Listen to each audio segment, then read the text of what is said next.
Welcome to Planning Phase Syndicate. Thank you all so much for joining us. This is episode 65 of our Star Wars Unlimited podcast. Yes, I know new points came out for X-Wing. We will eventually have a podcast on him. JJ has just been traveling, and we have not had a chance to record something with him. So eventually we'll have another X-Wing podcast coming out here in the next month. But for now, we're going to be talking about pre-release weekend. Legends of the Force dropped, and if you had pre-releases this weekend, you were blessed if you were able to attend them with a holiday weekend. I will tell you, the one thing I hate is 4th of July was on Friday this year, and my store was closed, so I could not get product till Saturday, which sucked because I had all of Friday to sit around and sort cards with nothing better to do, and I didn't get to. But it is kind of cool. I went to a couple pre-releases. Some of the other guys went to pre-releases, so we're going to talk a little bit about that. We also are bringing Michael on from SWU Metastats website, and we're going to talk a little bit about the statistics that go into it, how this could actually probably be one of the new tools that we get to use to pair with the SWU competitive hub and what it can do for you. And I got a bunch of questions about statistics because you know me, I love my statistics. With that being said, let's bring in my co-host for the evening. Please welcome to the show the bench warmer himself, the failed mall player. How are you tonight, sir? Oh, I'm okay. I just got done with my first pre-release, which is weird because normally I play like 4 by now. But it was fun. You know, I ran it at Excel and played in it a little bit. So it was that pool was interesting. We'll say the least. Awesome. Also joining us, our guest tonight, please welcome Michael from SWU Metastats. How are you tonight, sir? I'm good, man. Thanks for having me. I appreciate it. I'm excited. Yeah, no problem. So what we're going to do, we're going to talk about pre-release weekend, but I want to intro you first just because like people are probably like, who's this Michael guy? Like, we've never seen this guy's face before. And in the SWU community, if you don't have a podcast or like a video cast or something, people like see a random person, they don't know who you are. So you have a website. And I want to talk a little bit about the website and kind of tell us a little bit about yourself. Yeah. Well, my name is Michael. I run a site called SWU Metastats. It's essentially, I don't know if you've played Magic or Hearthstone. It's like EDHREC/HS Replay. That's kind of the goal. But I'm a web engineer. Web engineer. So. By day, and I just thought, hey, this sounds fun to try and build, and so I did.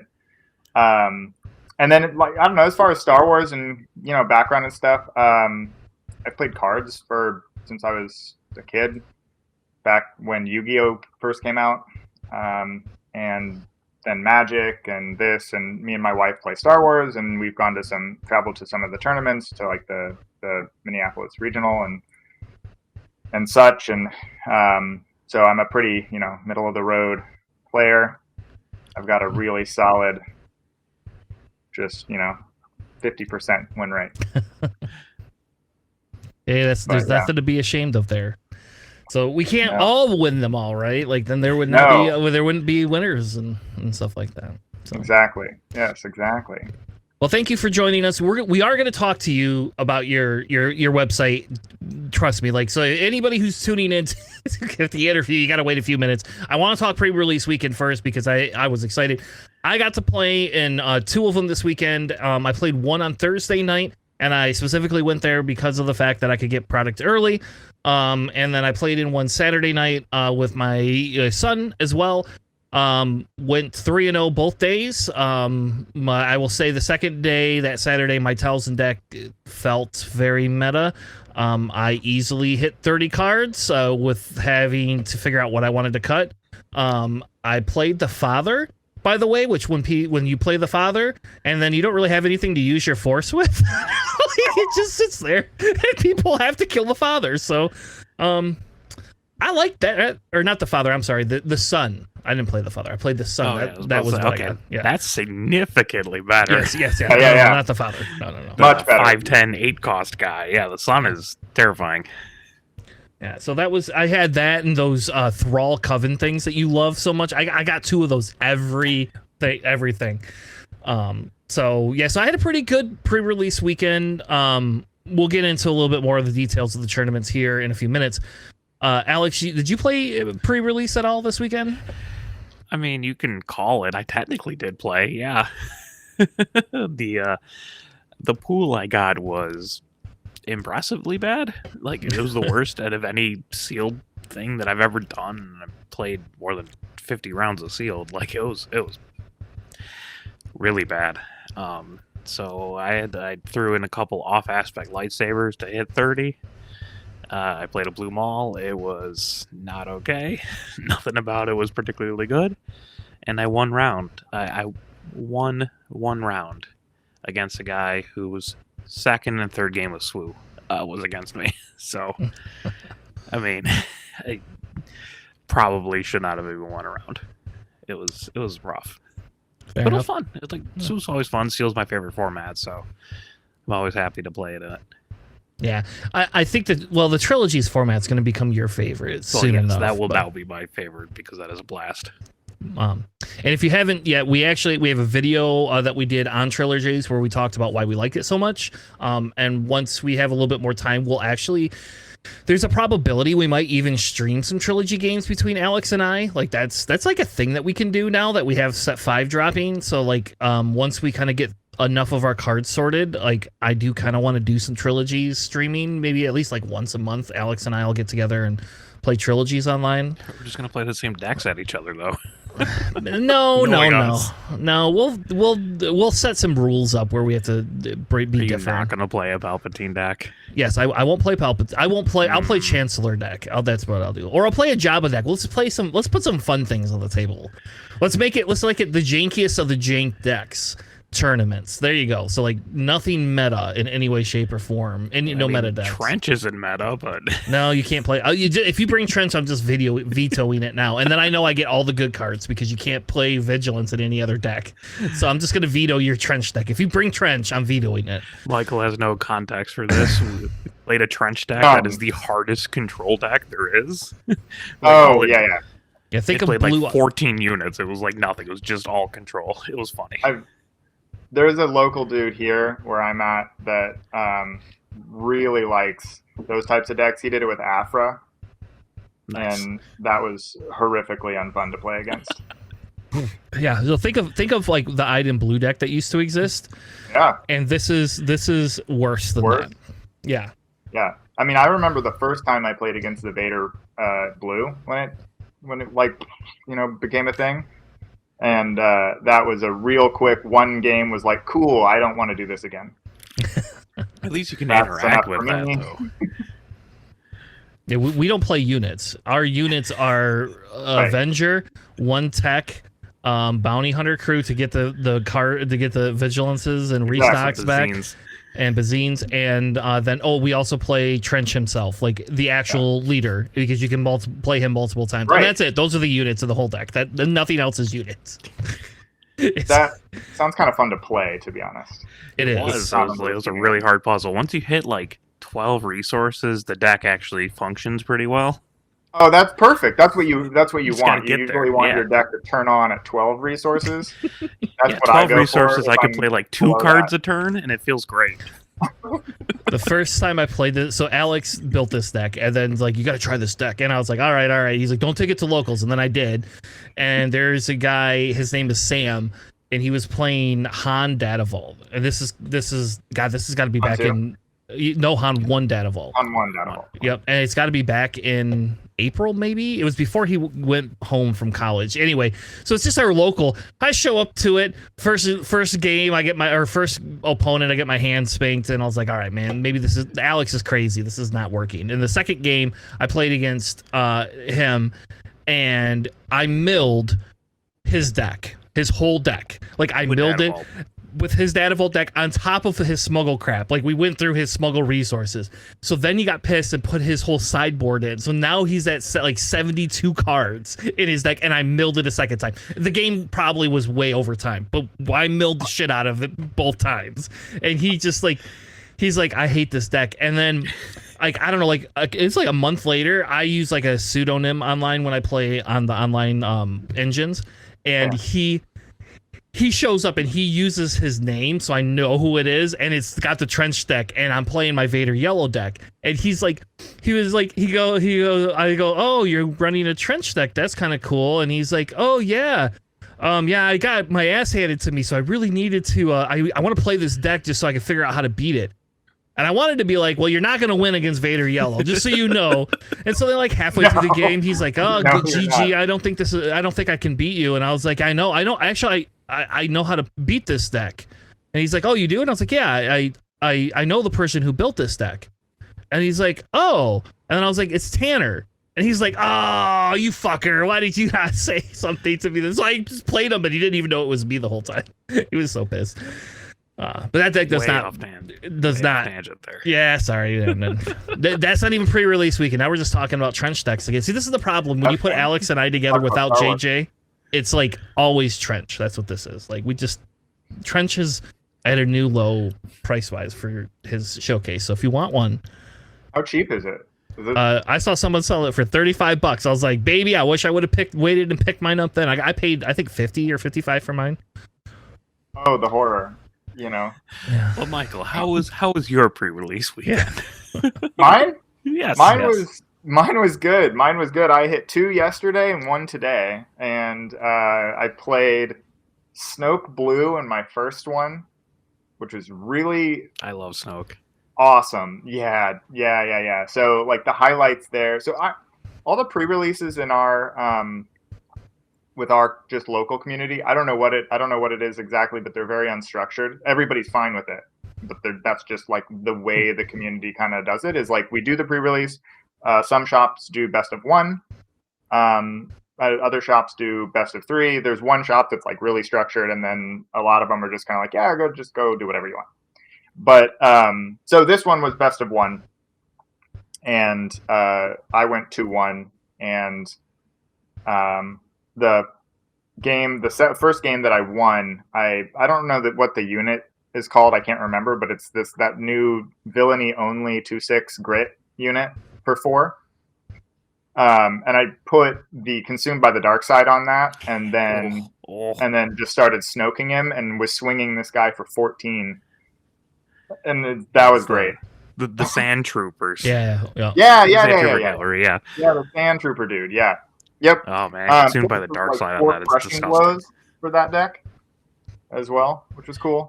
And then the second pre-release I did, I played Obi Red, and that was probably the best pre-release deck I've ever played in this game out of all sets. It was crazy. I had Kiadi, I had Mace, I had removal with It's Worse. I just had like the perfect force curve and just crushed 3-0 the whole thing. And then the final one was Kanan Red, and that was super fun. I somehow pulled 15 creatures or something like that, and was just 5/8 Kanan swinging every game. So it was fun. I had a good pre-release weekend. Nice. Yeah, so let's talk a little bit before we move off pre-releases. Let's actually talk a little bit about like our predictions and kind of the different things. So, I played Telsin and Maul Blue. I went 3-0 for both of them. I dropped 1 game with Maul. I dropped 1 game to to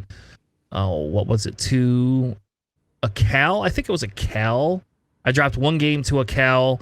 And then I played Telsin Red, and my Telsin was kind of like your Obi. Like I had the perfect curve.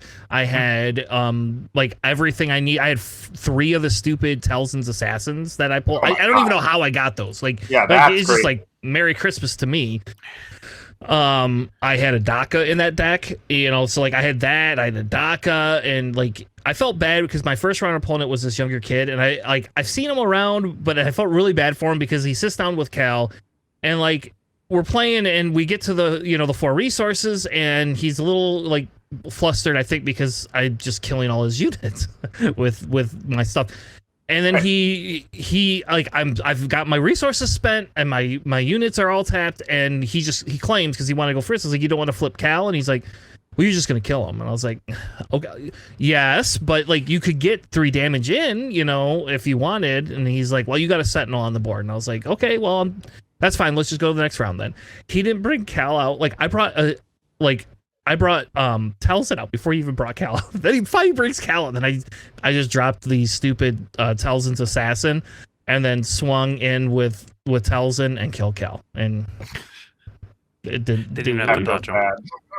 I didn't even have to kill him. No, You didn't have to attack him. No. You just gave him the -4/-4 eventually. Yep. He did get his one swing off. He got 3 damage off with it that game, and then the second game, like he opened with like, and I felt bad because he didn't play a bunch of force openers, so he like had all these spaceships, and I was just like. So then the one time I sighted in, I had 2 of those supremacy ties. I just added those. I just threw those in for the second game because that first game he opened with 2 spaceships and they were a pain in the butt to kill. Like I had to use a sorcerer's blast on one and Talzin, and I had to kill my own what's her name? I can't remember her name. Karis or whatever. Karis, Yeah.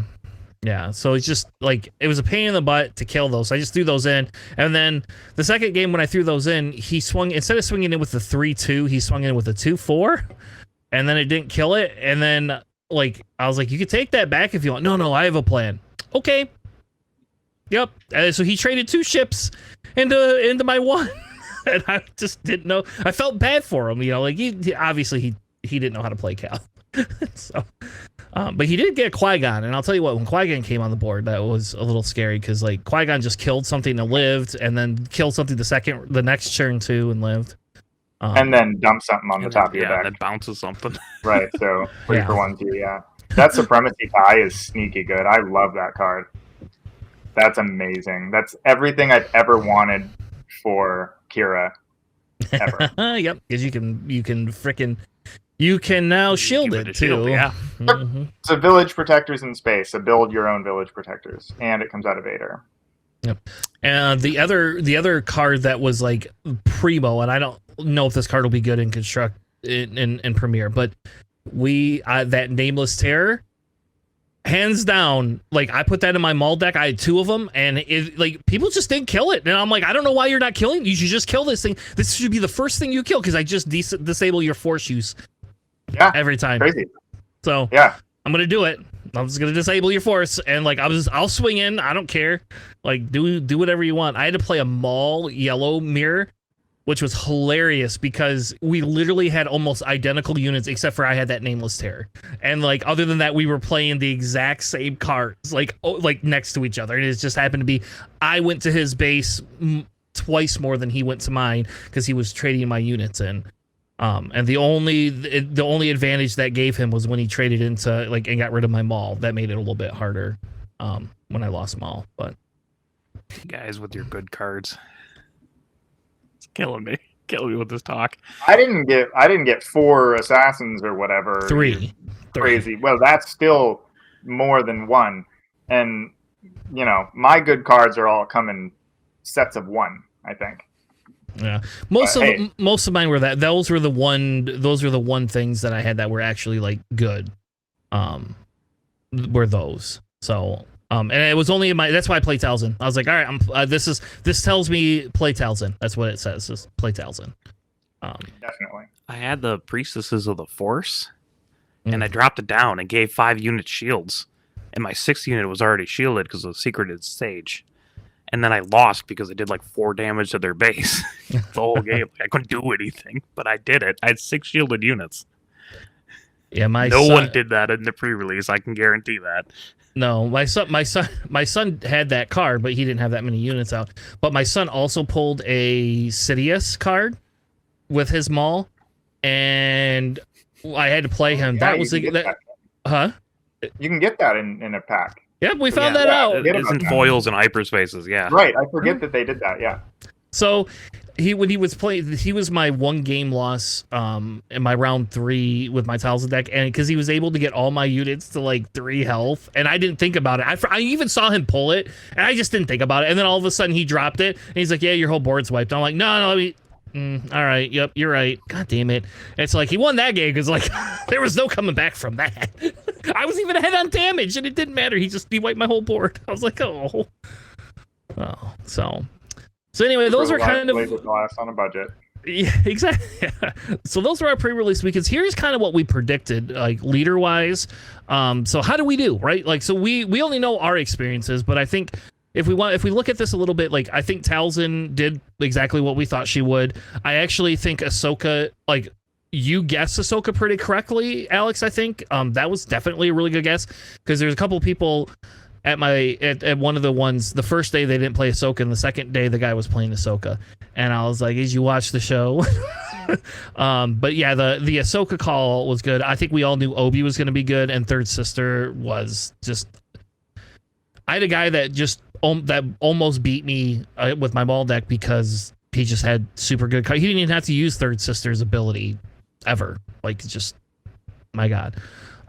I think stocks were up on Maul, and we had a Kit Fisto that went 3-0 and 2-1 each day, which is just crazy to me. Like, I didn't think Kit Fisto would be that good. It really depends on how many Jedis you pull, right? Yeah, I mean, like, it was super efficient. It must have been like that Obi deck was. Was it Kid Fisto was good or Ray's more unplayable? Pick it up, right? Like that I don't know. I think Ray might have been unplayable. I don't know though. Most of our games all went to like 8-9 resources though. So like, I mean, I think you could still get Ray out, right? I mean, people were getting Kylo out, but I think stocks are down on my stocks were down on Kylo and Qui-Gon. I just don't think there was enough in the pre-release packs to benefit Qui-Gon as much as what we thought there was going to be. I mean, he still is super good. And he is able, to pick up units and play units like cheaper, but I just think that like he isn't able to build. He wasn't. None of the Qui-Gon players I talked to were able to build a big enough board presence to actually benefit to use his power. I didn't get. Ability's more like healing the units that he already played more so than like any direct benefit in my mind. But and a lot of times, for the most part. I played against a Qui-Gon and you just control their units and not worry about it. And it's like, okay, well, if you could play 2 units a turn, I have a bigger issue. But by that time, I had enough damage on board.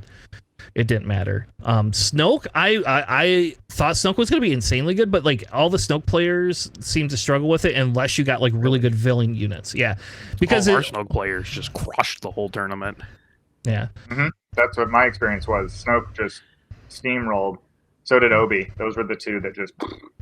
Yeah, the Obi one definitely, especially Obi Red, seemed to like just really just Obi Red was because Obi's ability not having anything but the ability to use the Force. Like you can upgrade whatever unit you want. But like the Kylo, I think the Maul felt better than Kylo. We'll put it that way, and better than Qui-Gon. I mean, I functionally went 0-3 with Maul. I know you did, but you had bad pulls, so there you go. I like Maul, for what it's worth. I think fair enough. I think he's decent in pre-release. I'm pretty sure I did so much damage to my own units with Maul, not by choice. But they had one unit, but it doesn't matter because that unit's swinging for like 9 because it's Snoke. So I'm just doing 1 damage to that into my own unit. Fair enough. It was awful. Yeah, that is fair. Yeah, I think Snoke just predicated if you got enough villain units in. Like each pre-release, I only had 3 green villain units. That was it. Like I had Snoke in both pools, but it was like now I don't have any villainy units. Like I had too many commons and. The one guy I played, he didn't have like too many villainy units in his Snoke deck either, but he just had a bunch of really good stuff, so he just ran me over. Yeah, we had a guy. Snoke himself though just wins. You flip, and then he just keeps growing himself. And just that alone is terrifying because you have no Rival's Fall doesn't exist. The removal basically doesn't exist. In this yes, set. correct. Like Crushing Blow is not helping us. Yeah, it's like Crushing Blow, like Shatter Point is pretty solid. And that's kind of your one with the Force or whatever the -3/-3 is. That's really good. A Whirlwind of Power. That one, yeah. I don't know where I got one with the Force, but yeah, that's what I was talking about. Yeah, there's a couple like negative cards, like minus cards that are out there, but a lot of it's not like direct damage.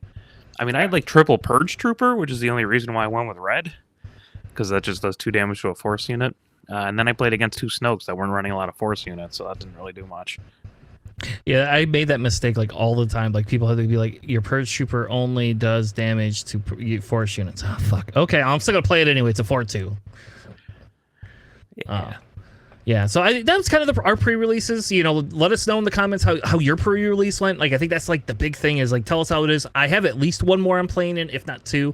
I haven't decided how much money I really want to spend. I bought 4 boxes this time and a Carbonite box. So, I did have some gift cards though. So I had some store credit from a tournament I won. I had like $80 in store credit, and then I had like a $100 gift card from my wife. So, like, my boxes were a lot cheaper than they should have been, so I was able to get a Carbonite box for it. But let us know how your pre-releases went. I gotta go. That's what I'm doing tomorrow.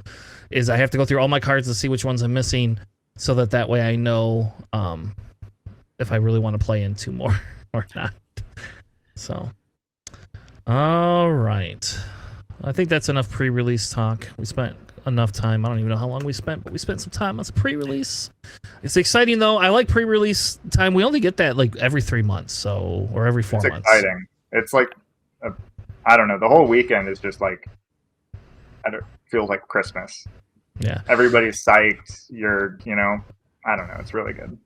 Yeah, I really wish that like there was a different way to do competitive tournaments, because like, okay, so, and I guess this is going to be a little bit of a tangent, right?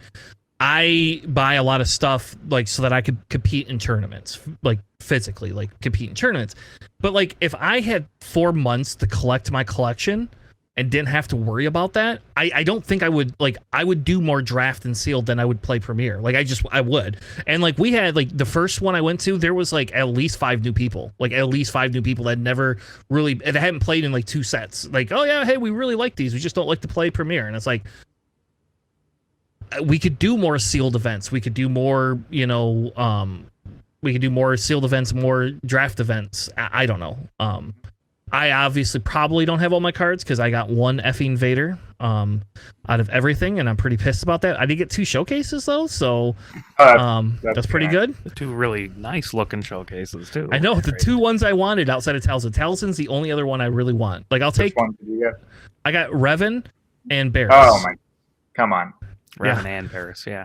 Which is Those hilarious. Those are the 2 best in the set by a mile. I know. Except for maybe, I don't know, Kylo's pretty good. But, yeah. I want Snoke. I know, and that's why I was asking you what you think the price would be, because I saw somebody selling them for like $110, and I was like, I should just buy this for Alex. I should just buy this now before it goes up in price. But then if it goes down in price, I'm going to be really pissed. It's what happened last time. Just so what happened last time is I bought a lot less, and I got no showcase. I bought 3 Carbonite boxes and got 0 showcases in them. What? And so, yeah, and no serialized, nothing. I was so pissed. I was just over the moon pissed. So I told myself this set I'm not going to buy a bunch of shit to get showcases, because I ended up buying them. So like every time like Poe was listed at 200 like pre-release day, and then like within a week like somebody was selling it for $100, so I bought it, and then I bought like Rio for like $80, and then like I bought freaking Lando for $35 and Rose for $30. So like I just was like, every time they would hit this like low thing, I'd just snatch it up. And then, but I was pissed because then like my Rio that I paid like the $80 for is now what, $30 or $35, and I don't even play that, guys. Like I could have just waited. Yeah, we traded a Rio we opened a Rio, and then like the day after that, we traded it for a Quinlan showcase, which I play, and that was perfect trade. Yeah, can't complain. That was great. We bought a case and 1 Carbonite box. No showcase in our case at all, which has never happened. I mean, I know it can, but like that was a bummer. Thankfully, the Carbonite box made up for it with 1 showcase and a serialized card. Nice. So that was exciting. Every Carbonite box I've bought has had a showcase in it. They're not particularly great showcases, but they're there. You know. Yeah, the 1 showcase I got from last set that I actually pulled was a Vader, and that was at the PQ that I came in 10th at. That's so a good one too. I was like, I I didn't even play Vader that one. I had already gotten off of Vader. I was back on Kira again. Oh, Akira. I'm a man after my own heart. All right. Cool. Yep. You're in good company with me. Alex thinks Kira sucks, but I have Kira sucks. I just don't see like why she's that great. I have played Kira. I don't see since why set she 2. performs so well. Maybe it's just because the decks that I play usually counter Kira really well. Well, fun fact: if we, since we have the statistics, Kira actually doesn't perform as well as she should for winning as many things as she does. Interesting. That's a good segue. Yeah. So, yeah. Good. I like it. You could be part of the podcast. You're already segueing without even being asked to. Right. Jesus. Yeah. All right. So let's just call on me. I'll find a segue. We're good. All right, so we are going to move on. We're going to talk about SWU meta statistics or stats. Sorry, I guess it's not statistics, it's stats. We got to get you a really cool name for your website though. So maybe we'll put like a poll up. That's what we should do. Is we should put this poll up and try to get your website renamed to something like off the wall crazy, so that way, like you could be like it's like Pink Unicorn Feed or something like that. I don't know. I'll brew on that while we talk. All right. Anyway, so we specifically brought you on because so there's a gentleman named Ekpair from the Europe time zone, right? And we kind of made friends with him. I don't remember what time zone of Europe. Yeah, I don't remember what country he's from. I think he's from Germany, but I'm not 100% sure. I think he's from Germany. I guarantee you I'll get a message next week and he'll correct me and tell me where he's from, but I can't remember where he's. I just know he's from Europe. You nailed it with Europe. I mean, that's the whole thing. Yeah. So like you can't be wrong. Exactly. Thank you. I can't pronounce people's names right for the most part. So like this is like a win-win for me. Like when I could just say, Europe. But right. They're on the globe for sure. We know this. We're good. No, I know for a fact he's from Europe area, so that's what I know. But he back when our X-Wing days, so our podcast actually used to be an X-Wing only podcast until SWU came out. And we did my big thing is statistics. So like I have like a statistics background.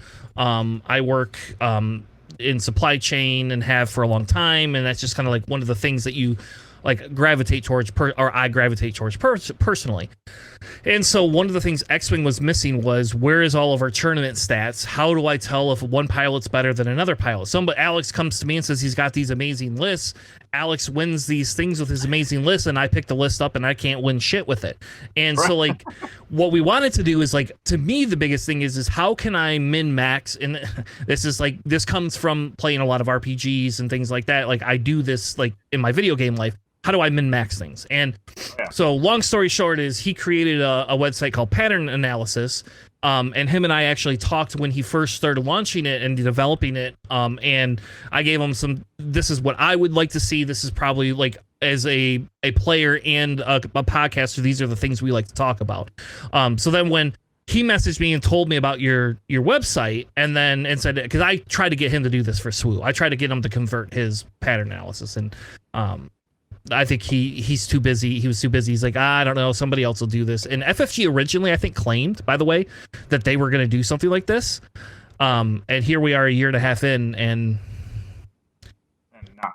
we don't have it. And which is good on you, Michael, for stepping up to the plate, because like I could have told everybody that the FFG that's not something that's in their wheelhouse. And if you look at a lot of the other TCGs, it takes longer for them to adopt some of these like competitive statistic analysis things because they want to make sure their game stabilizes before they invest large capital into it. For sure. So, yeah. Long story short, we brought you on because I wanted to talk about your website, SWU Meta Stats. And in a second, we're going to actually show you guys the website. We're going to talk through it. But I had some questions for Michael. But before we kind of get into it, will you tell us a little bit about the background? Like you told us you were an engineer, but tell us why you wanted to create this website. What drew you to doing this? Yeah, for sure. So, I mean, okay, so I've always loved doing just like my own projects on the side and just building stuff. And so for this particular site, I guess I would say I built the thing that I was looking for in a nutshell, right? Like I played a lot of card games. Like Hearthstone probably was my most like recent, I don't know, foray. I had a number of seasons in Legend and Hearthstone, and I loved just looking at HS replay and like looking at all of my own stats and seeing, okay, this card is played, X amount of times or this percentage, and if it's in the mulligan hand, then it's this win rate. If it's not, it's this win rate. If it's played, it's this win rate. If it's not played, et cetera, right? Like all that stuff I love. So I wanted to basically build that for this. You can't do quite the same things. We don't have, all of that same data that you would have in a digital game, of course, which is unfortunate, but that is just the way of it. So things like EDH Rec, MTG Top Decks, that kind of stuff, they do something similar where they just kind of rank like usage of cards. So I kind of went that direction, and then I was thinking, well, like what would be really helpful for a new player? How would they? I think jumping in, having watched my wife, who's new to card games, jump into Star Wars, I think one of the most confusing things is like, okay, how do I decide on a leader and base combination, and then how do I decide what cards should go in there based on, like, do I just throw in what I like? Do I, for a newer player, right? Like that's hard to judge. So I thought if we could break things down into different archetypes and show what cards are being commonly used with those specific leader and base combinations, and in the future, like win rates and stuff with those cards, which I'm sure we'll get to. But yeah, so dovetailing back, I kind of just built what I wished existed, basically. Awesome. So here's the site. So I threw the site up, and this is kind of we'll walk through the actual site as we talk through stuff, because I think that's like my biggest thing with that is like, oh great, we now have a tier list site, we now have all these other things, like how do you get to this data? And I think a lot of people really genuinely like this, like a lot of competitive players, I should say, like this. And our podcast isn't always tailored directly to the competitive players. So before we kind of get into some of the more competitive side, I want to touch on like what you were talking about a little bit, like with your wife and some of the newer players. So like if you were a brand new player and you're like, hey, I just want to come in here, for example, there's a deck list tab. So I'm going to click on this deck list tab, and I'm assuming it's gonna bring up deck list. Where do these deck lists come from? Are these directly out of Melee? Are these things that are translated? Like, what is this type of a thing? That's a good question. So all of the data is Melee. Everything comes from Melee. So if there are missing deck lists, unfortunately, that's just because they were submitted like in paper, not online. But all of the deck lists are whatever is submitted in Melee. So it's not like crowdsourced or anything like that. Nobody's sending me deck lists. That actually is a future thing I'd like to be able to do, to fill in those deck lists that are missing. But as of right now, yeah, they're pulled directly from Melee. So if, I can search my own deck list on there for the PQ or Minnesota or whatever, and it's just whatever I submitted right there. So are you using the JSON coding for that list, or are you like screen scraping that list? No, it's parsing the JSON. Okay. Which makes a lot more sense. Probably makes it a million times quicker. And we could talk a little bit about UiPath and some of the screen scraping stuff that I'm doing, because that actually might help you, depending on if people want to donate to your Patreon and invest in you, right? But maybe it'll help you a little bit with some of those paper lists, because some of the stuff that I'm doing, like with my job, like we do screen scraping for specific things like that. Obviously I work in the medical field, so it's a little bit different, right? It's all designed to help people. Like this is just for fun stuff, but anyway. Totally. Yeah, no, I'm all open to feedback and suggestions. I mean, it's just me building something I wanted to build, right? So yeah. So going back to if I'm the beginning player, so I have my deck list site. Like I have a site that has all the different deck lists. I see you have something called standing 1, 2, 3, 4. What does that specifically mean? Standing in the tournament, so their placement at the end of whatever tournament. So if a deck list shows 1, that means they won. That's number 1. They were the number 1 spot in the tournament, etc., and so on as you go down the list. So it's just a tournament standing. Awesome. And I just asked that just again, if I were a new player and like I saw that, Yeah, that would be for one sure. of the big things I would want to know. And then I see you have some ability. You can filter by dates. You can also filter by different sets. So if I'm going to go to SOR. All right, and look, we have a Luke Echo base. So now the question, the bigger question I have, right, is so if I search by this deck list comes up and it tells me I've got a standing of 4, right? So obviously he was 4th place in the tournament. Yep. Where do I know that this is like the most recent updated Luke deck, right? So like, and again, I only say this because like if we go back to like tournaments like. And this will get worse the longer we play. But if we go back to tournaments like 3 months ago, Luke probably had a really good, run, right? Like Luke did have a very good run 3 months ago, but not so much now. So how do I know where, like, even though I know the standing is 4, how do I know this is like a more recent deck list that had a good standing? Yeah, good question. So the if you filter, deck lists are sorted by days, just inherently. So the newest are at the top, and then subsequently filtered by standing after that, and then filtered by tournament. So there's like a couple layers of I'm sorry, not filtering, sorting. I apologize. So it's sorted by newest, and then by standing with, and then tournament chunk. So if you like you said, you filter by SOR, and you see there's a Luke, that will be the newest list. In right, basically in that filter set, that's going to be the newest list. But with the caveat that was also probably a list that was input with 30 other lists, right? So, but it would be the newer ones, yes. Awesome. And there is a date as well on each of those deck lists too, and that date is when it was submitted or played. Gotcha. I also you have a button on here that says show only top 8, which is really neat. Like, so now you can say I only care about top 8 lists. And you can also click aspects. So my question is can you click multiple? Never mind. I answered my own question by clicking on it. So yes. I was going to ask, can I click multiple aspects? Yeah. So when I click 3, they all go away. Right. Because that doesn't exist. Yep. Yes, if you want to see a red hero leaders, you can do that, and then filter your base as well. See all, like aggression hero, cunning decks or something. All right. What else for a new player would you do? Would kind of go into this? Like, if you're a new player, this is a great place to start, right? Like, this helps you find a deck list if you just want to like find a starting place to build or a place to actually just net deck. Which I actually highly recommend for newer players is net decking.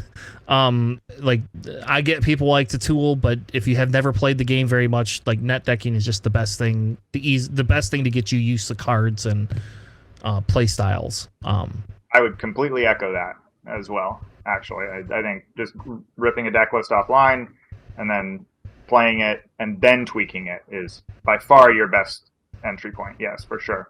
But what I would do is go to the archetypes section of the site, and then you can find the leader and base combo that you're looking for or that you're interested in there. And then within that screen, there's a tab interface at the top for card stats, deck lists, and matchups. And you can click on deck lists, and it'll just show you all of the lists for that leader and base combo with filtration options as well. So you could then filter by looking at just top 8, or search for a card or whatever to see if a deck list has that card. But that would be the way I would do it. I would go in and I'd say, okay, I'm interested in Anakin blue, right? Anakin whatever, 30 health generic blue, click there, go to deck lists, and then see, oh, here are all the deck lists for Anakin that have been played for this leader and base combo, and then you can click through each one and see if one interests you or whatever. Is Anakin, he's a red leader, right? Yep, there he is. Yes. Okay. Sorry. That Anakin, yes. The Anakin we're talking about. We don't have statistics from set 5 yet, thank God. No. So, yeah. Not yet. Actually, it would be nice if everybody could hold their statistics till after Worlds, and then that way, Worlds can just be some crazy, goofy thing.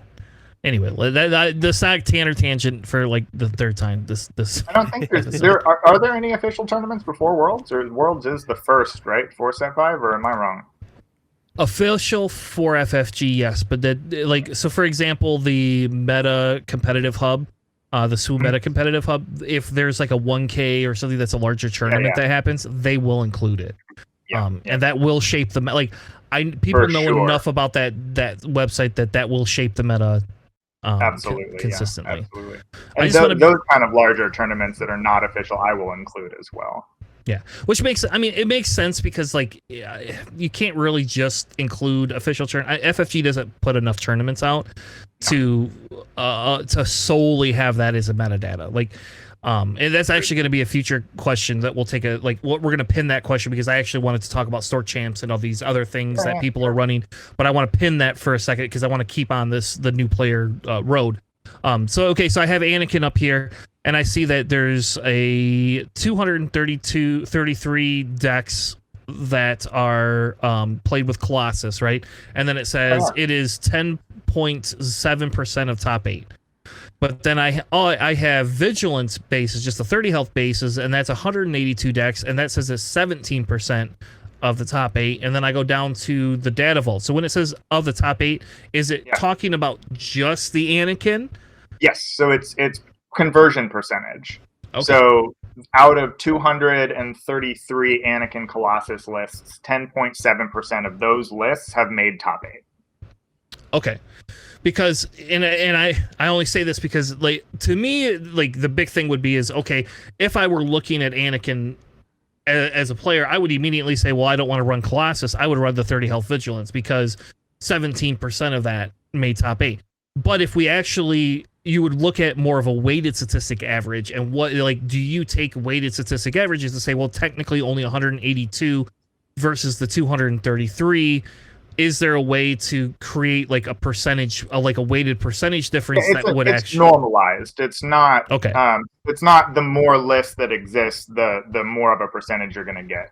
It's weighted against itself. So like it's just how many out of all Anakin lists that have been played, right? We take Colossus as your example, and then it's just looking at that amount to see what percentage of just that combination made it into top 8, not based on the number, but looking at it in a normalized context. So that would be the case for any of these. It's just looking at it as a flat percentage, not as not based on the number of decks that have made it in there, if that makes sense. Well, and that's where the question comes in, because if I were to average out that 30 health base, we only had 182 decks, so our sample size is smaller. So what would happen is if you created a weighted average based on a sample size to kind of equate the two of them together.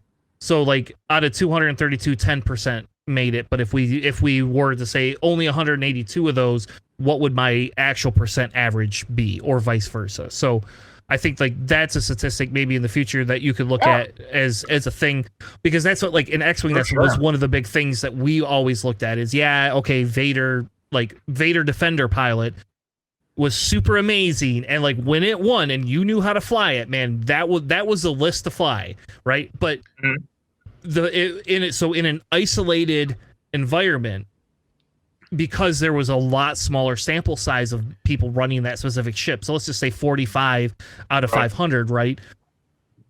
You would see a high percentage, like the win rate would be high because the Duncan Howard's there's less and good players played it. Yes. And if I were to take that and kind of mix it with other Vaders, or I mean, again, it's a little harder to do in X-Wing because we don't have bases like you guys have here, right? You know, so like, but you would have a different variety, so you would want to be able to look at things in a holistic context. And like in X-Wing, we also had objectives, right? Like we don't have that in Star Wars Unlimited yet, thank God. Like I think that could be something 2-3 years down the road that they could have us do as alternative win conditions, and I would be super excited about that. But yeah, it's an interesting conversation. Yes, that's a conversation our podcast will have when they hit 6 sets. After they get through the 6 sets and things rotate, we're going to start talking about that. Like that was like I came into X-Wing and it was just like dogfight. Like you had 200 point list, you dogfight, that was it. And then they introduced scenarios, and like 50% of the community got pissed off. And I was like, this is great. Like, this makes it a million times more complex to actually play. Like, oh my God, like, who doesn't want to play this? Like, I understand why, because you can't just, it's hard. It was harder to win because you had to like be a variable for 4 scenarios in a tournament, which is just crazy, right? But anyway, again, that's me tangenting into like something that doesn't exist in SWU and might never exist. But for the record, I think that would be something maybe in the future. Maybe that's something you throw on your parking lot that says, hey, we could look at something like that, because when I talk about a weighted average, to me that weighted average would be a little bit more based in the fact that if I could take those two and say they're equal to each other, which one has a higher percentage? I see what you're talking about, and I did something like that, similar to that in the tier list formula, but that is not here. But I like that idea here as just a conversion percentage, and I mean that could be done as we could add that in addition or anything too. It's a good idea. Yeah, because you could either add a button that says I want to do it this way. I mean, and again, you're talking with somebody that I do statistics, like that's. Like this, that's something I think about that the average beginner player is probably not going to think about. Well, that's perfect. I don't do statistics. I build things like this and interfaces. So, I'm doing my best. But if you have ideas like that, I'm all ears. I have a whole running list of stuff that I want to improve and add, and from a bunch of different people that have given me some ideas. So, I'm all for it. All right, Alex, is there anything you wanted to ask when it comes to like beginners, or do you want to switch topics and pick a different avenue to talk through? No, I was just going to say that I love that you also have a visual view of things, because reading is difficult for card players. So it's really nice just to look at a picture, just be like, "Cool, I have these. Let's go." I like that a lot. It's actually much easier for me just to like look at all the cards and like just like on the visual views than it would be just the read a list of it. Especially when I'm like, oh right, this subtitle's this one, so this guy's different. This is not this is blue Yoda, not green Yoda or something. Yeah. Especially for leaders. Yeah. So it's I'm glad that there's that in there as well. Yeah. Cool. It's good to hear. All right, so let's move on to something different, and here's kind of this is what Alex was saying in terms of the visual piece of it. So for anybody watching or listening and wants to see it, that's kind of what it looks like. So if I click into your archetype card stat, so I'm gonna go a little deeper now. So now I'm gonna say, okay, we're probably past the beginner point. Like those are some good starting points for the beginner. But let's talk a little bit about somebody that's kind of, I'll pick my nephew, for example. My nephew is definitely not the top ranked tier player, but he is very invested in the game, and he probably listens to me way too often, and that's why he likes the statistical piece of it. But like, he used to pick Kylo, and then it's like, well, why are you picking Kylo? Oh, because I like Kylo. Okay, well, do you want to play a deck that you win and get packs, or do you want to play a deck that is fun? You have to pick which side of the fence you're on. And so now he's kind of moving into like, he played like Rio for like 2 months, and like kind of I think he realized that Rio just doesn't have the legs that we thought he had. So now he's into the Han game, right? He's now on Han, and he's testing out Han, and he's playing some Poe. He really likes Poe a lot. And so I went ahead. I guess we'll talk about. I have Sabine pulled up as kind of what I have, because Sabine Green is probably one of the easier decks for people to get into. And I see you have the different statistics about main board and sideboard, and you have something called total usage. So what does total usage mean? Total usage is the amount of deck lists that we see in our data. So just to give a little bit of a background, I pull all that JSON data, parse it, and then I put it into my own database, and then that's where I'm organizing it out differently than it is organized out on Melee, so that we can look at associations like this. So, Sabine Wren, Explosives Artist, right? That's the most popular card in Sabine, or one of them. And it's in 99.8%, I think, of decks. That just means in all Sabine Energy Conversion Lab decks that are in the database, that card is seen in some quantity at that percentage. Yep. And then if you click on the details, you actually see usage breakdown. So I'm going to take a stab and say 3x means somebody's including it 3 times in their deck. Right. Not just 3 decks, right? Okay. Correct. 3 times, 2 times. Yeah. How many copies? Yep. Yeah. So obviously, by far, 3 of is a million times more popular for that specific card. Yeah, by a mile. There are some very interesting statistics in Sabine, actually, though, that you would be surprised by, in my opinion. Like, the amount of people that have run 2 Dark Sabers over 3 Dark Sabers is way more than I expected. I was, I'm always ready for that Dark Saber, but no, that's very few percentage, or very few people out of, like, less than a quarter. Yeah. So, yeah, it says 61.6% are running 2 of. Yeah. So I don't know, fun stuff like that, helps you identify, cool, okay, if I see Sabine, what should I expect? Yeah. I mean, I always have to feel like I have to respect the Darksaber play, but For sure. who knows if they even really have it a lot of the times. So it's always like... Well, if they ping and try and delay actions, and you're playing the pass game, right? I'm a Kira player. So I just want to flip on the Sabine flip and kill her when she Dark Sabers. So, anyways, I digress. Yeah. No. Hey. Nope. That's a smart move. So. Yeah. Open fire kills Kira though. So just as an FYI, not that anybody it looks like in Sabine is running open fire, but not I at all. Choke but... in my deck, and that just kills both. Yeah, really convenient. Yeah. The amount of times that I've just done one of these, open fire, cool. Many. Yep, we got that out of the way. That way, now we're done. I don't have to worry about my leader anymore. Good. Okay. I'm not gonna go back to shielding units. Yeah, exactly. That's all I care now. Yeah. Like, oops, you wasted open fire. Okay. The better is as long as they can't record Kira. That's the one thing I absolutely hate is when I get a Kira record. Oh, the worst play line to experience as Kira, in my opinion, is Poe instead. Because if you flip on Sabine and then hit Sabine and then she's at 2 health and they just claim and Poe and then have a 6/6 and you have a dead Kira, that feels so bad. Yep. It's atrocious. Yeah. It's not fun. So, all right. So then, if you click on the deck list, you can actually go into each of the different deck lists, and it kind of does the same thing. It gives you, the deck list will give you the, this is what it's got 3 of, yada yada yada. So you can kind of see it. I also noticed you have a JSON copy. You can download it, which I'm assuming the copy is what you use if you wanted to copy this directly to your SWU. I'm assuming SWU is what everybody uses. That's correct? Like, yeah, you could. So the copy JSON is in SWU format.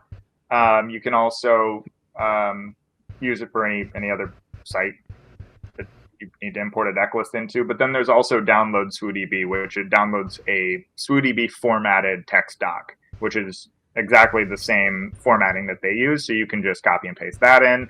And same for the text, and then those also can be copied into Melee as well. Gotcha. All right, so I think that's kind of the archetypes. Is there anything else you wanted to talk about around the archetype statistics for now? On the archetypes, the only other thing that I think is really cool about the archetype statistics is that the matchups tab. We also can see what specific archetypes win rate is into other archetypes, and so that's something that I got a lot of feedback on, that people at least locally really wanted to see, was just like, what there's a perception that Sabine is really good into whatever, right? I don't know, really good into Kira. That's, some people think it's really good. It's not. Kira's actually has a higher win rate or has a positive win rate into Sabine, but so yeah, you can look at that. It takes draws into account, and it has a minimum threshold of 15 matches seen. So it's not going to show you like, just somebody beat, Sabine beat, I don't know, whatever, Rio Yellow once. right? And then it has 100% win rate, and that's awesome. It's going to filter all that out. And then it shows its best and worst matchups. And yeah, so that has been helpful as well. I would say the one thing that would be really cool when you click the show all matches is if you put like a sort button in there, and I could sort by each of the different fields. Like I could sort by the quantity of matches, win, loss rate, whatever I wanted.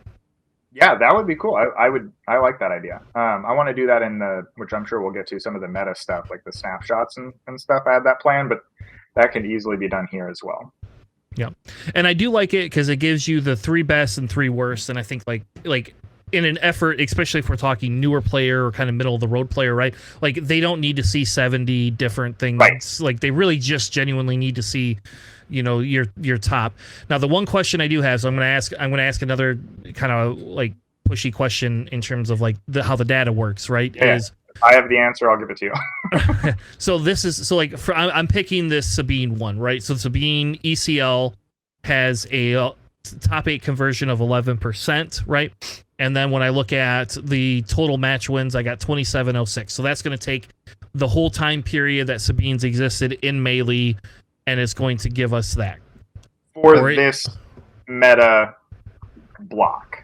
Okay, so it is going based on like a 4-month feel. So like technically, in this not a specific month, but in this case, since the Django ban. Okay, but so it's gonna. Normally, let's pretend we get 0 more bans for the rest of our lives. It would be a 4-month span, correct? Like from set dropping to next set dropping. Okay. Yes, absolutely. So it's going to break. So what we're going to do for set 5 is I'm going to break it so it'll do a soft reset of the data essentially, with the option to historically look at the set 4 data. Okay. And then it'll look at set 5, and then that data will then soft reset if they, like you said, if they did another suspension or whatever. So we'll just have these like breakpoints, and then in the future, my goal is to have the option to look between these breakpoints. So if we have set 5 and then we have a suspension, you can actually say, well, I want to look at the data pre-suspension.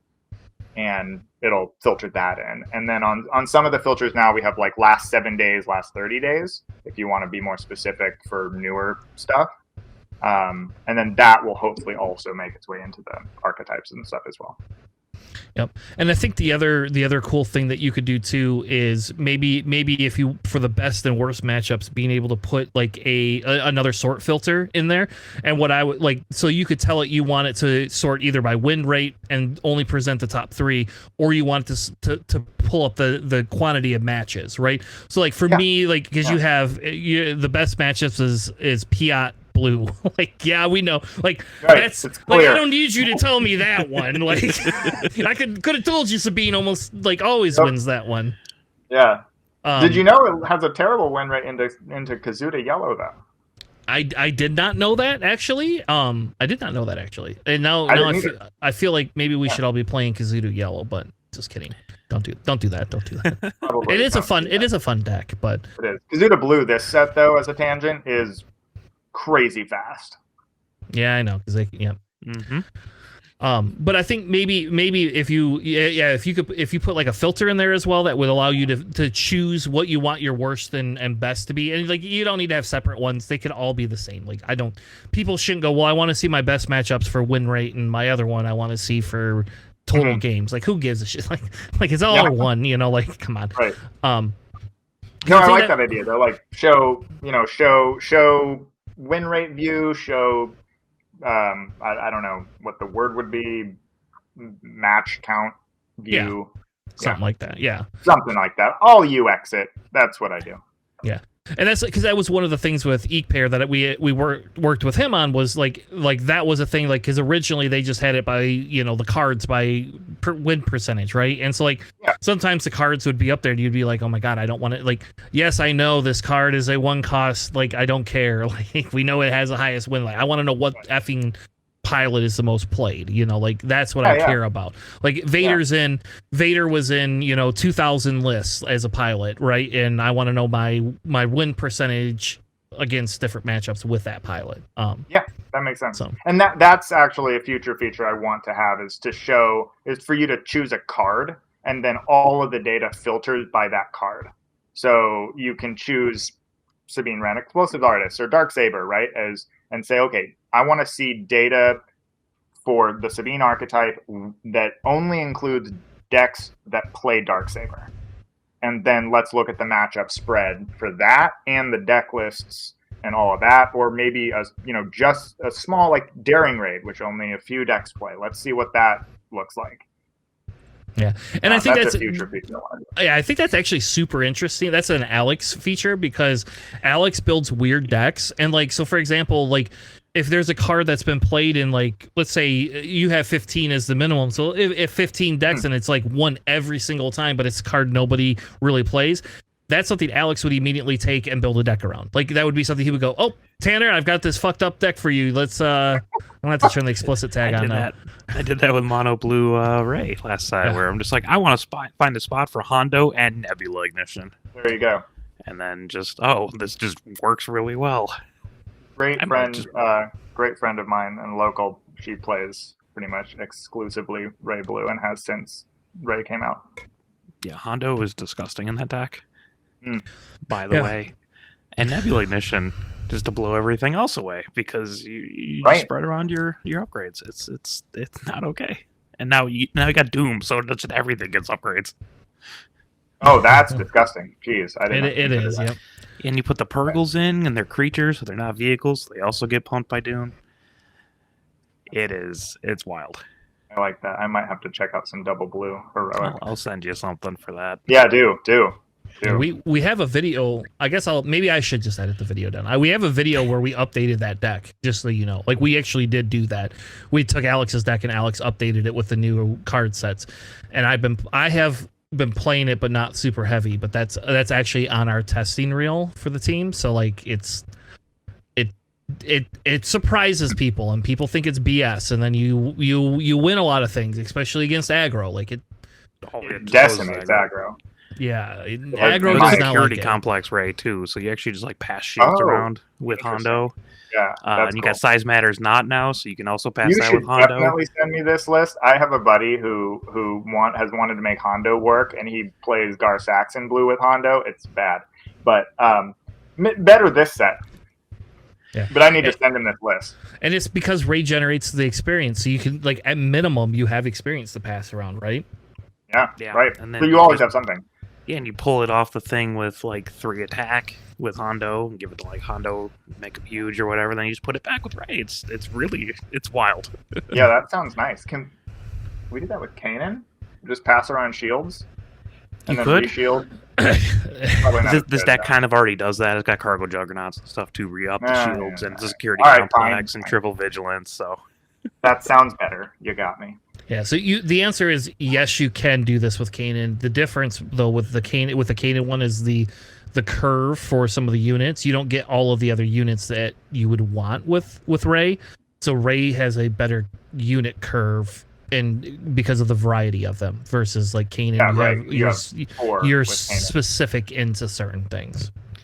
And with Size Matters not, you bump it up their base stats, but you still have the experience on it, so you end up with like an 8/8 Owen Lars. That I just, love like, that. That like card 3 that no one can do anything. A couple times.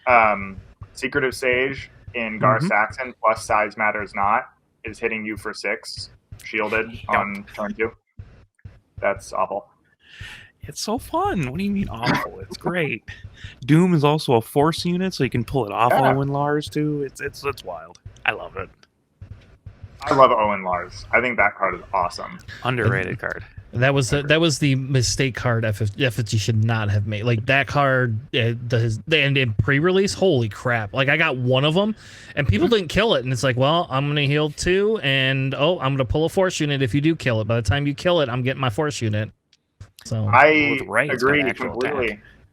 I started playing it and noticed the same thing where I was like, oh, you actually don't want to kill this because it's worse for you it's worse for you if I pull a Luke off the top. That's bad. All right. Well, let's move back. Let's go back. Let's stay on. Yeah. In fairness, that's what will happen is we'll have a conversation about Ray and Trench. Like we play weird decks here. We just so you know that we are the podcast that loves Palpatine. So like we played Palpatine since day one. Red much. Palpatine, not Red like Palpatine, yellow yes. and blue. Red Palpatine, very Love it. specifically. Yeah. So I will say. Oh yeah, no, I'm intimately familiar with the weird deck list. Again, another very good friend of mine. He got second in a PQ with Palpatine ECL. Hell yeah. And, Whoa. and he has played like 600 games with that deck or more, and it is very difficult to beat. Send and if me I that played it, deck. I would lose instantaneously. Yeah. Send us a deck list, please. Yeah, Yeah, let's I trade will. decks. I'll ask you for it. Yeah. Yep. I would be very interested in that deck. If it made it in a I don't- PQ, or tell us the PQ it made it in, and we will look it up. Yeah, it was. I'll have to ask him because I don't remember. He went to like 2 or 3. I only went to him with one, or went with him to one of them, and he was playing something else that time. I'll ask him and send it to you guys though. Awesome. It's a cool list. I don't know if he has it updated for set 5, but We'll do it, baby. We'll Yeah. do it. We love Palpatine so much. You have no idea. All right, let's talk. We're gonna move on because now we're gonna talk a little bit about the meta piece of it. Because I don't want to spend a million years. And you have two things underneath there. You have a tier list and a weekly snapshot. So let's cover that weekly snapshot first. Let's talk about what does the weekly snapshot do? the weekly snapshot takes all data from a certain time span. So it's set for essentially the Monday through the following Sunday. Okay, so that's like our snapshot, or it might be Tuesday through the following Monday. I'd have to look at the date. I don't remember off the top of my head. Either way, the point is it covers the weekend's tournaments, right? And it takes all that data, and then it all deck lists that it sees, or that we see, and I say it like, you know, it's doing it on its own. But we're taking all that data, and then we're generating a snapshot each week of all decks that were just seen that week, and then we're comparing to the previous week as well. So we're listing out win rate for that week time frame, so essentially just the weekend, conversion rate, win count, which is tournament win count, meta share, and then we're showing trends with up and down arrows for, compared to the previous week. Yep. Not and compared across the whole board. But. Yep. And this is not win rate in terms of like, oh, I took Kira and got top 8. This is I took Kira and I won whatever tournament it is. Correct. The win count? Yes. Or win rate? Yes, the win count. Yeah, win count is I won the tournament. Okay. Yeah. Yep. So like this last PQ weekend looks like, Hantu Data Vault 1-2. Yeah. Yep. There was PQs. Damn it. How I wanted to go. That's the deck I've been playing. Okay. All right, sorry. Anyway, so I like the conversion rate, and so you basically, so if I look at MetaShare, that's telling me that Hantu Data Vault has gone down 3.5% compared to the week before, correct?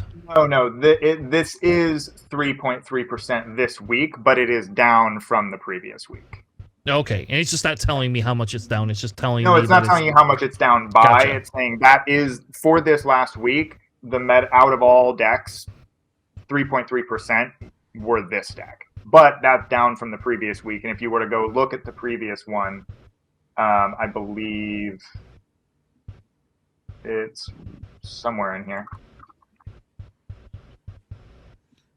So can we pick on the Gar Saxon one for a second? Oh, yeah. Here we go. The Gar Saxon green 30 health base says it's 100% and 100%. Yeah. So that means that probably means that there was one deck. Mm-hmm. Okay. Well, I mean, I've never heard of a Gar Saxon 30 health green. Yeah. Very likely Deck. means that it's one deck, which actually is a good thing for me to look at because it should say under the meta share that it is a low sample size, and I'm seeing that is not. So I'm going to look at that because it's supposed to. Fair If enough. it's under a certain threshold, it will just say, "Hey, low sample. Don't take this with a grain of salt." So if we go back up, Sabine had a 73%, almost a 74% win rate, and their conversion rate is up, and it's at 33.5%. So like they are the highest outside of that outlier Gar Saxon deck. They are the highest conversion rate out of all decks. Yeah, looks like it. There's Han 1 Data Vault, but this probably that's a pretty low meta share, so that may not be super helpful information. But yeah, it looks like, I mean, the Sabine, there's a few Sabines. Yeah. Okay, I think that makes sense. Like, again, this is a great little, if you want to see where your deck that you want to play is standing versus where it was the week before. Yeah. It's just like, you want to see what happened this last week and kind of get an idea of what's been played and what's doing kind of well and what's not. Yeah. So, all right, let's move on to the meta tier list, which is probably one of the more things we want to discuss a little bit, because this is going to give you your ranking stats, and then you're giving it a tier ranking, which I'm going to laugh at because I can already hear Alex in my head. I can hear Alex saying, "I agree with one of those, and that's it," as an S tier. Yeah. I am giving it. So I'm giving it a tier ranking. It's very simple. There's two tier lists, the raw version and then the Kyber score version, which is just a fun name I came up with. And that's a weighted tier list. And I have it says beta because I'm tweaking, like I'm kind of tweaking the algorithm, and I'm not it's not an algorithm, the formula, right? And I'm not perfectly happy with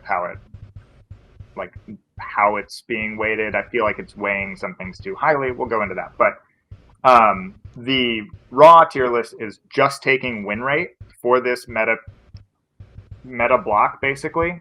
And if it's above 55%, that's the cutoff for the S tier, and then 50% for the A tier, and then 45 and below. So it's just raw win percentage. Alex. What? Well, I want to hear your thoughts, because him and I argue over tier lists all the time. Like, him and I very rarely. Well, we agree usually on the shitty ones. That's usually what we agree on. Well, let me sit back and just enjoy. No, my only issue is usually like things for like S tier is things that I figure are like beyond top, like breaking things and stuff. Okay. So like for me, this whole page would be like A tier, B tier, C tier, D tier. S tier for me is like something that's special. super fair, and I actually completely agree with you. And I switched it to that, and it looked really dumb. so I switched it back. Or maybe like bump up S tier to like 65% win rate or something, like where it has to be like obscene. Is honestly just to switch it to tier 1, 2, 3, 4, and then if something's crazy, it's tier 0. Yeah, tier 0, yeah. A lot of other card games do like that tier 1, tier 2, tier 0 stuff. I was thinking, like, what's just intuitive? Like, what do most people go by? I don't give a shit what the tier list says. I just want to know, like, this is just a format for quickly assessing a deck, right? Oh, cool. Like, Han is doing very well, and it statistically is doing very well. Whether that could say whatever tier you want, Yeah. I don't care. So I have a question. I have a weird question. Have you ever taken this and ran it through the pre-Django ban and just looked at a snapshot of that data? I would love to see where Django falls into it based on that data. So I think that's an interesting idea, yeah. Like, because I guess the reason I say this, because that's a great benchmark, right? Like, that's to say that will tell you, like, and the competitive SWU, that competitive hub did that. Like, you can go back and look pre-Django meta, and you can actually see where Django hits percentage-wise and different things like that. And I think that would be interesting based on this to say, okay, hey, Django came in at like 78, 79%. And like, that's always a great measure, because like when people talk about when should we start banning things and things like that, like that like someone could you could sit here and tell me that Han 30 health base should be banned because it's a 56% run rate. And I would argue you shouldn't ban that. And not so, like, close, that's like That's like a healthy meta. This is like a healthy meta percentage. Yeah. It's if once we're hitting 60% win rate, that's where I would be like, ugh. But personally, Yeah. You know, what do I know? Yeah. I just think it's very interesting because Boba Data Vault somehow is way up here, and I mean, somehow. I just But that notice feels the odd. meta share is low, right? So the meta share is only 2% Okay. on him. So it's a low. Like he is newer. This, if we look at the data, like on the back end, he is a much newer. This is a much newer deck, but it is winning a lot, which is cool.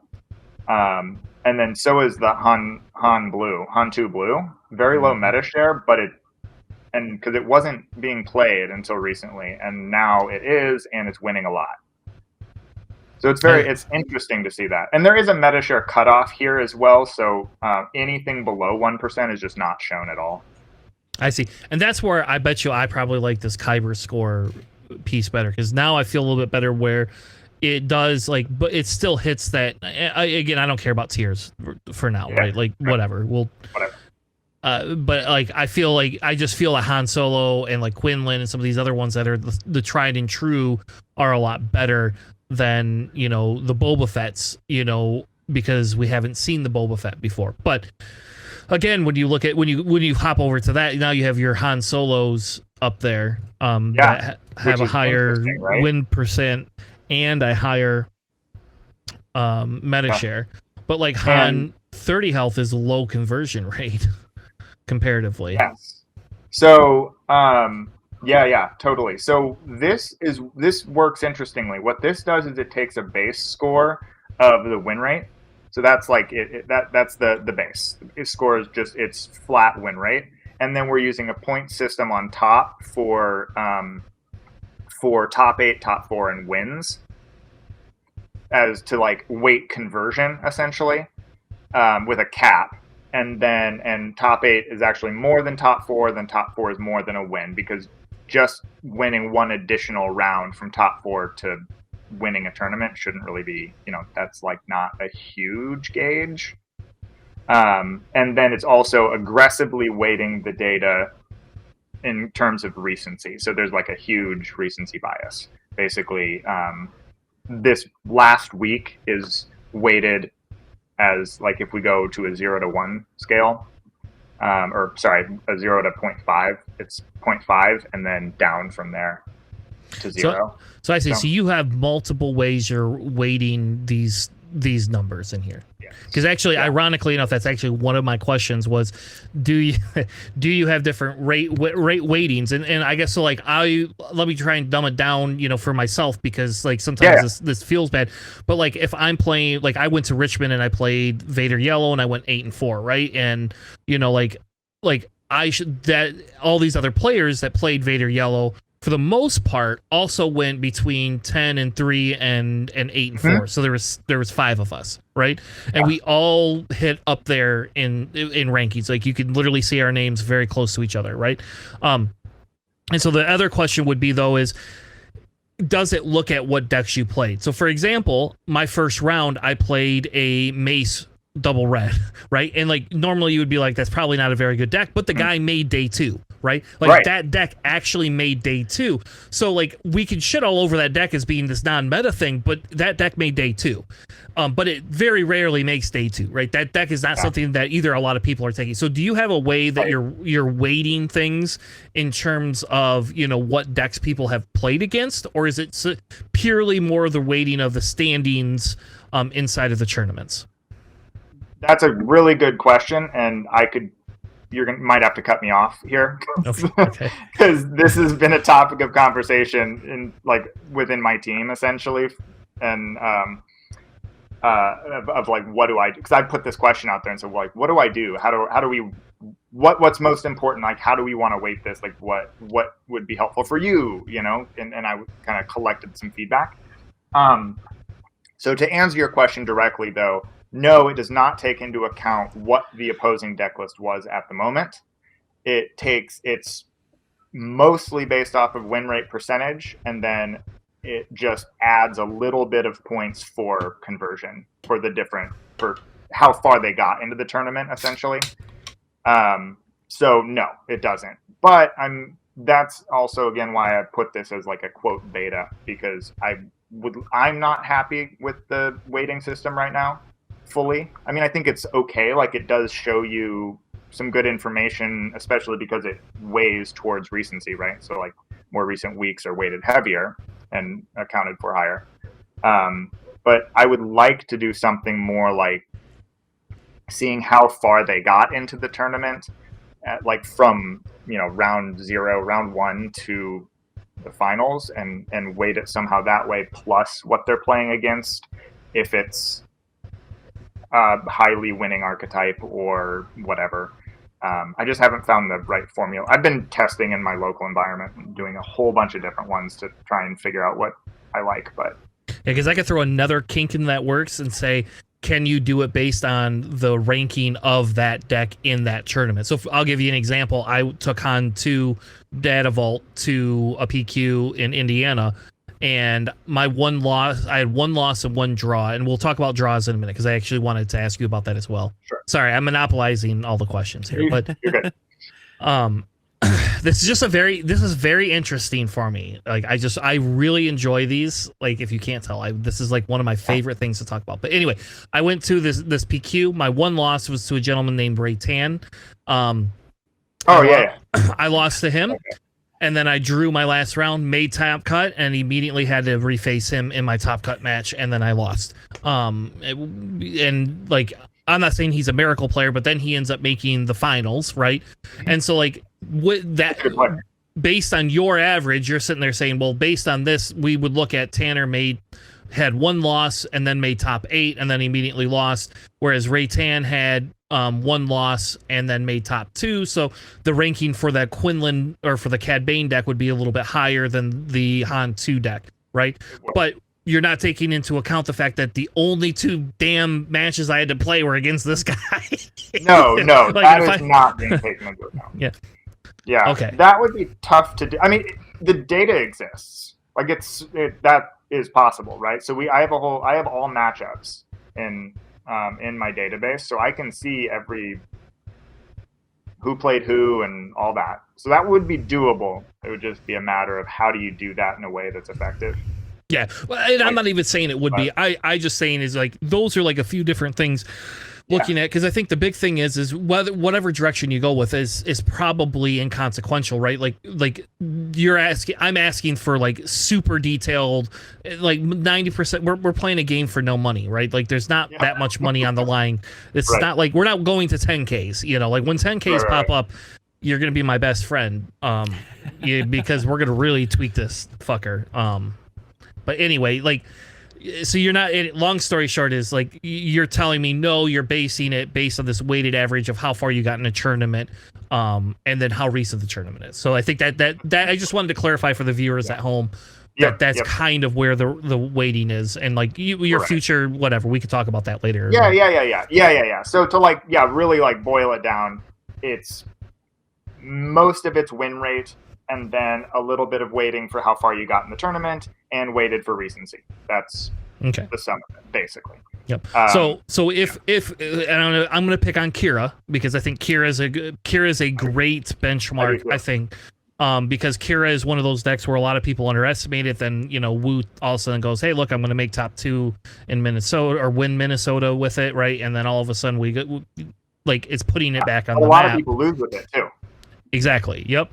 Because it's not like a deck that just beats everything. It has to swerve certain matchups to some extent, and you have to have good card draw. Mm-hmm. Yeah. No, I agree. Yeah. So, anyways, I think that's. I don't know. Now I've gone completely far off track. But anyway, so that's where the statistics are, folks. That's where like that's where these averages are coming from. You guys are welcome to either send them an email, or you comment on our thing. We'll pass information on whatever floats people's boats for it. So for sure. Yeah. If anybody has questions, let me know. And I really Discord should be on the site as well. So. Yeah, and I think that's the big thing is, let's get people engaged, right? Let's get people let's talk about this, because the more people talk about this, I mean, it's going to create more work for you, but I think the more people talk about this is a tool that will help people because I think that's a lot of the time is if you don't have time to spend like 10, 20 hours a week playing, right? Like Right. this can actually help you through some of that. Yeah, absolutely. That's totally my goal, and that's all I really want out of it. Like, I'm not trying to, make money or anything. I just want to, like, support the community for the game that I love, really. So, yes, I just want to make it the most useful for the most people, and I am not the most people. I am one guy, so I can't determine what's useful for everybody. So, feedback's the only way to do that. All right, so before we wrap up, I'm gonna ask you something, but I want Alex to go. Alex, did you have any other questions or things that you wanted to talk through? I know I've monopolized the episode. No, it's fine. I mean, you're asking the really good questions and everything. So, but I want to give you a chance to have a conversation. If you have something you would like to contribute different than what I do. So. No, like I get it. No, everything's. Dude, I mean, he's explained it very well. You're asking really good questions. I'm just along for the ride right now. I enjoy this kind of stuff. All right, so the next is, how do I get Palpatine Red bumped up on here so that there's top of the meta? What do we have to do? How much money do you need to get Palpatine Red to be the top of the meta so that everybody starts playing? Specifically? Yeah, we want red. Yeah, just red specifically. I don't want any other. Just red. You can pick all the other three colors. People to play the Dactator. No, I need him to fake it. I want him to fake the data, and then put Palpatine Red at the top for like 3 or 4 weeks. Like Hunter, Hunter right at the top. Yeah, all right. Jin Urso. No, not Jin. Manipulate that data. Well, we know how Jin's many decks do we like? Do we have anything for Okay, so Palpatine, what do we got for red? Aggression 6, nice. Yeah, 0 top 8s. Yep. Sounds about right. So what I need you to do is I need you to put like 70 in there and then put like 20 top 8s. And then I want to see that. I want to see that guy go all the way. Okay. So like what we could do is we can make it a Patreon tier. There you go. All right. What is the Patreon level tier to get Palpatine at the top? A couple grand a month, and then we'll fake Palpatine having a 90% win rate.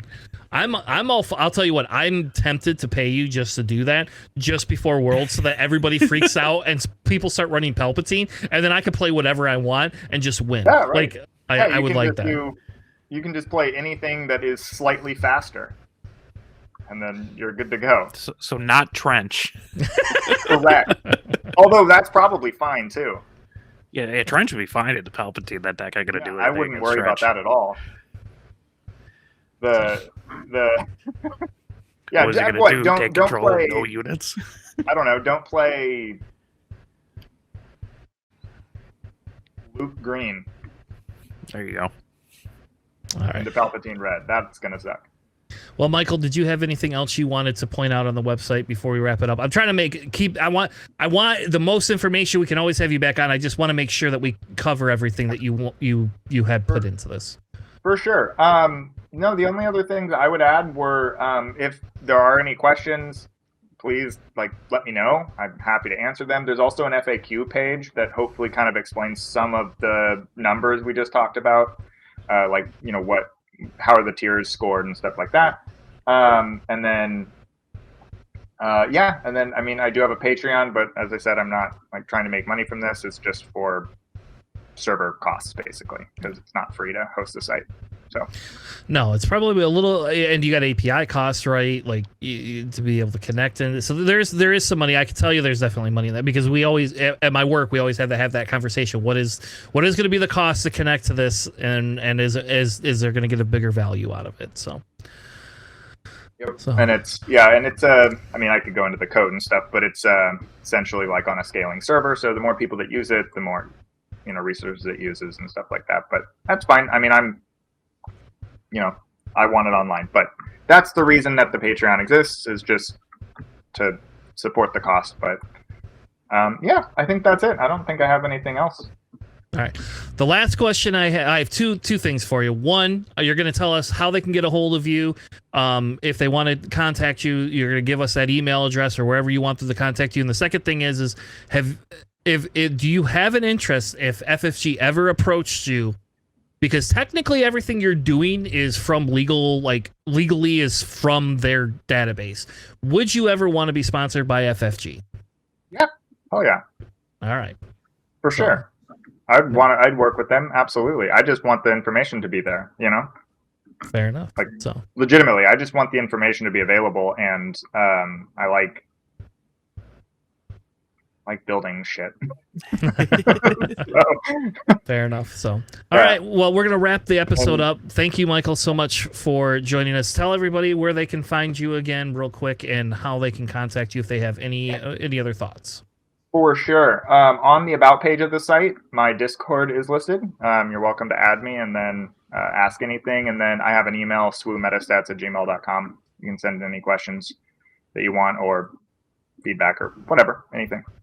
And then you can message the Patreon as well. You can join the Patreon as a free member, and I just post updates there when I make new things or add a feature as well. And so if you join that, you don't have to sign up for a paid tier or anything. You can message me through there. Awesome. That'd be perfect. Yeah. Well, again, thank you so much for joining us. We'll have his Patreon link as well as the website link in the description of the episode, so you're welcome to clear those. And I guess I will just give you free caveat, Michael, if when you do a big update or do some sort of an update and you want to come on, even if you only want 10 minutes, you just got to message me and say, hey, I want to come on and give you a plug. Awesome. Or if you could record a video, I'll play the bloody video on the episode. Whatever floats your boat. Perfect. I will do either which one, but you are welcome to come back on anytime. You know, we're not like some super mega huge podcast, but you know, like we would love to have you back on again. Maybe we'll have to have a Kira segment after we get through some of the next set where we could talk about Kira and Alex can sit there and just sigh. Yeah, let's do it. Can we talk about new Kylo as well? Sure, we could. Actually, we should probably talk about new Kylo because that could be a better thing than the Kira deck going forward. So, especially with Han 2 being the meta, I will tell you my Han 2 deck last set like 8 Kira for breakfast. It's bad. Yeah, like not even a close. Kylo loses to Sabine and then just dunks Kira and all the other mid-range decks. It's kind of gross. Just as a sidebar, because I'm very happy about it, I just traded for the Kylo showcase today, so that may be what I take to Worlds. That's fair. We have a friend of the podcast, the Too Many Hans podcast, actually put out a deck tech for Kylo ECL. I'm not convinced Kylo ECL is the way to go, but his deck does very well. Yeah, I don't like let's have the two combos either as Anakin or Vader, and if you don't see either of these cards, your ECL just doesn't work. Yeah. I just hate those. That's why I like Kira's, because Kira was a bigger toolbox for the most part. Totally. And that's why we like Pelp, because Pelp is a control toolbox, especially Pelp Red. I don't know. Giant nuclear deterrent. Completely agree with you. Kira still feels better to me, but into most matchups, like just the majority, just because you have an event, you're just playing an extra event in your hand from the start of the game that wipes the board. How is that not better? I don't know. But the Kylo Data Vault is actually pretty good. Yeah, I mean, and I was playing Kira Data Vault with the Timelies and the Vaders and doing the same thing as ECL, but now I've got all the extra health and I don't care as much. I just don't care. I still think that Kira Data Vault will probably drop lower. I will be surprised if Wu is on Kira Data Vault for Worlds, but I don't know. I don't know. I just think there's other things that you can do, that the leaders that become better now that we have all this force shit. So I agree with that. I definitely agree with that. I think Data Vault may end up being the way to go with Kira over ECL once the meta evolves, even though I am an ECL fan. Like, I love blue-green ECL. I just love that playstyle. It's right up my alley. But I played Kira Data Vault all last set, and Kira most of set 3 and half of set 2. And so I'll still be playing it. But yeah, I agree. It's tougher now with like blue-red hero outgrinds you, and that's terrifying. Yeah, that's not how it was designed, I don't think. No, that's a problem. Have you played against Yoda Red and where you lose? Yeah, where they get the rays and they just cycle through the rays all the time. And it's just free damage. And you just lose the game because you can't heal. Mm-hmm. Yep, I have. Yep, Yoda. Actually, I wish I had a Yoda showcase now because like I'm tempted to be on Yoda Red. But we've been playing a lot of Thrawn lately, and now we're tangenting again. But I've been playing a lot of Thrawn lately. 4 or 1? 4, not 1. Yeah. No, I played Thrawn 1. That was what the trench deck turned into, by the way. That's like my original Thrawn. Huh? Thrawn turned into Trench, right? Yes. Yep. Oh, Thrawn. okay. My Thrawn. I used to have a hard control Thrawn 1 deck that I played until Trench came out, and then Alex said you're gonna like this better. And because the idea with the Thrawn 1 deck is because you get to exhaust things because you see cards. Right. I like that concept a ton. Like Thrawn was my favorite minus Palpatine, like set 1 leader just because of the mechanic piece. So we also been playing a lot of Vader 1 too. Yeah. I liked him a lot too originally, and then I have not played it since the game came out because as soon as I realized, wow, this is a bitch to track, and I don't want to do this in a tournament, that was where it fell off for me. It is. But it's not fun. Yeah. But it is. It's rewarding. It's like that's like obviously like the early Yoda. Like somebody had this idea and then they built Yoda, and Yoda just is better. Like Yoda's the better version. Yeah, exactly. It's not yellow, I guess, so that's the downside. But you can run it in yellow if you really want to, and that's fine too. I would much rather flip my leader and kill a dude than flip my leader and have a 3/9 that doesn't do anything. So then I have to attack now to exhaust something. Well, right. Before I just had to exhaust to make anything happen. Yeah, exactly. It lives through Kira. Kira can't kill it herself. That's true. That's true. That's about true. it. Yeah, but Kira Thrawn can't kill Kira either. So. Yeah, right. Yeah, he can't kill anything either. So he can kill a turn 1 unit. You just put foresight on them. That's what you do, and then they have a really hard time killing them until they drive their rivals fall, and then you cry a little bit. Yeah, there you go. That's usually what happens. Yeah, you move into your cry phase and then your regroup phase. Yes, and hence why like we played it as a hard control. I took it to this one local, and they were like, "What's wrong with you? Why are you playing this?" I was like, "Well, it's fun." And then I found the trench, and trench is just immensely more fun because I could cycle cards so much easier than I could with Thrawn. Yeah, so when you just keep bringing your leader out. Yeah, you have an infinite leader for a little.